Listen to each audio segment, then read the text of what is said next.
Well, good morning. This morning we're with Anthony Mallott from Sealaska Corporation. And Anthony, I'd like you to introduce yourself to our listeners. Yes, thank you, Lee. Good morning. Again, my name is Anthony Mallott. My Tlingit name is Gunnock.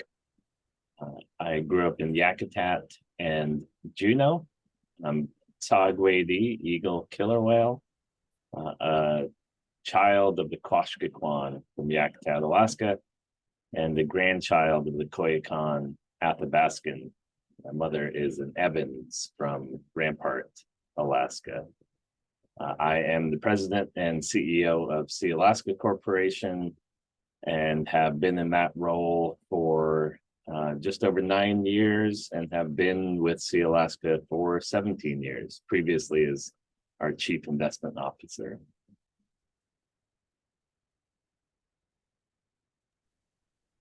And then how does Sealaska define regenerative tourism? Well, at the base of it, it's tourism that our communities want. That's just this most simple way I explain it. And what creates the want is that the tourism brings something to that community. And I think for us, we think about regenerative in multiple layers because there's economic regeneration. So simply bringing new jobs into a community is regenerative. Bringing new jobs plus extra dollars for the community to beautify or protect salmon streams or do something environmentally positive is another layer.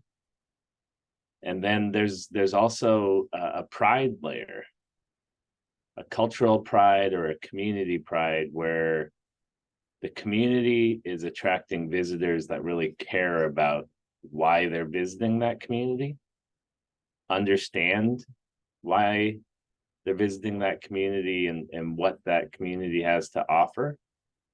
And you can see it when someone shows off their community and gets positive reaction. It's an absolute point of pride that you never know what that builds on within a community if a community has pride in itself. Cleaner community, more environmentally sound, safer, healthier, whatever it be. Those are all kind of the different layers of regenerative that we think. And, of course, when you think regenerative, it's the opposite framework is tourism that comes in and only takes from a community, doesn't leave anything, doesn't have many jobs, doesn't spend the time to understand why they're in that particular community, maybe is wildlife only focused, and again is just out and in without that positive community impact. So I think with those two frameworks, that's how we start circulating and building our vision of what regenerative tourism is. And for you, what were some of the most you mentioned a number of things. If you had to pick one or two of the top aspects or characteristics or even tactics of regenerative tourism, which of those is the most appealing and really drew you to this avenue? I think the most appealing part is having the industry think about their impact on the community. And, having a tour operation for 4 months out of the year in a small community and bringing in your employees, buying up housing,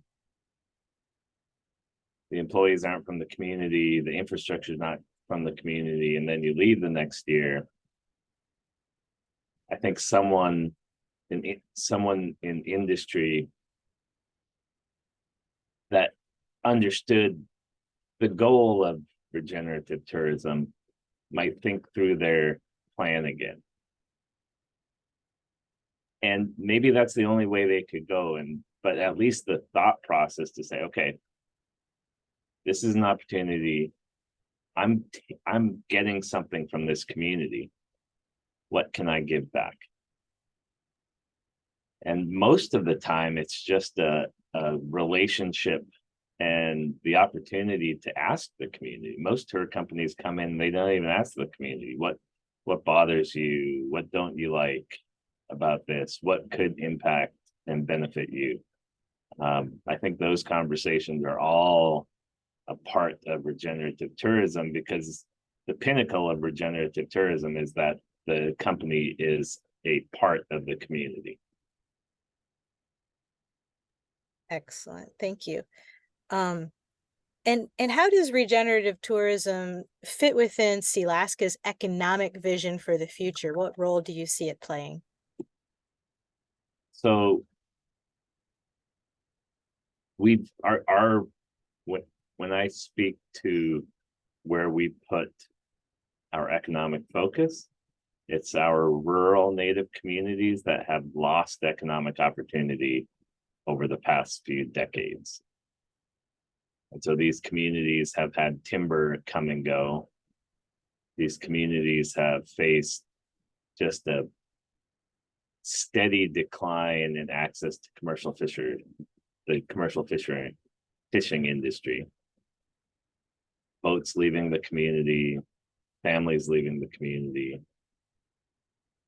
And so when you think of that long decline, there's not going to be a single industry that saves our rural native communities. Every small part, from the tribe having a significant staff in the community, to the village corporation having individuals, to the city, to the healthcare provider, to the school district, to having restaurants open, to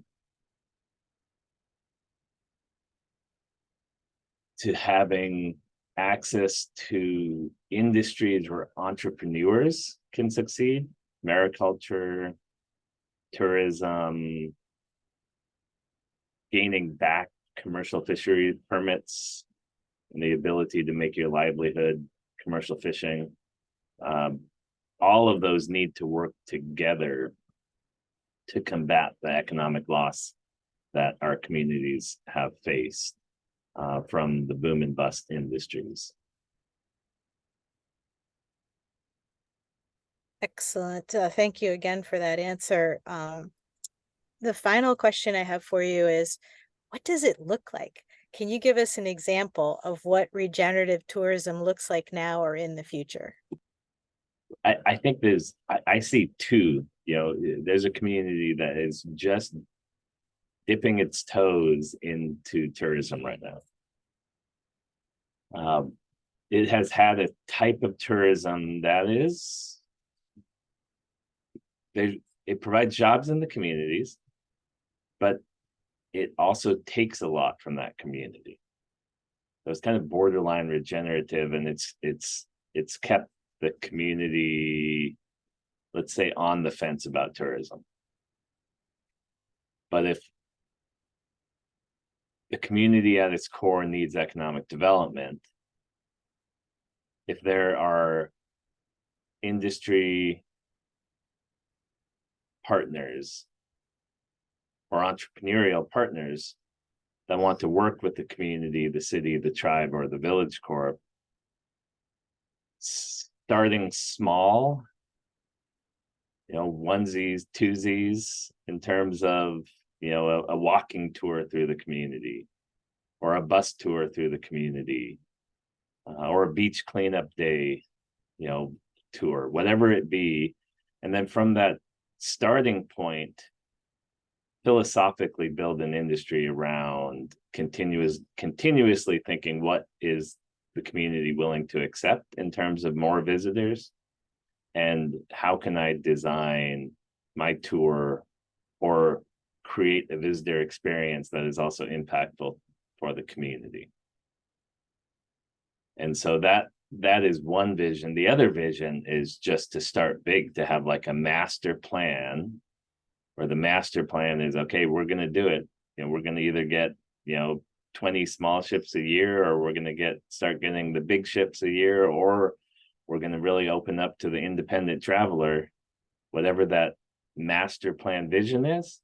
And the community master plans that vision with industry.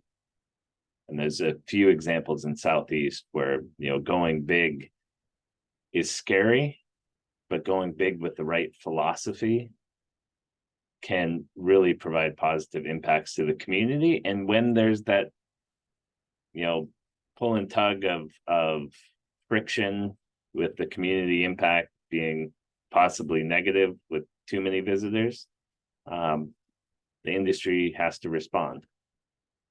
It has to say, okay, we get it, we hear you, and we're going to think about mitigating strategies. We're going to move more visitors over to this area or this tour that is less impactful to what the community care about. That could be use areas. That could be, a community beach where people hold picnics and family events. You don't want those areas always overrun with visitors as well. And so if your starting point is master planned, and you're always in communication with the community to avoid friction points and have mitigating strategies and plans in place, you're fully on your way to being regenerative for that community. And it's not, like I said, there's a pinnacle of, you're bringing everything. There's multiple layers of benefit: cultural, environmental, economic, social, and you can always be working towards that pinnacle, in my mind. Oh, well, thank you for your time this morning, Anthony. I really appreciate you sharing your thoughts and insight and your enthusiasm for regenerative tourism with us. Absolutely. Thank you, Lee.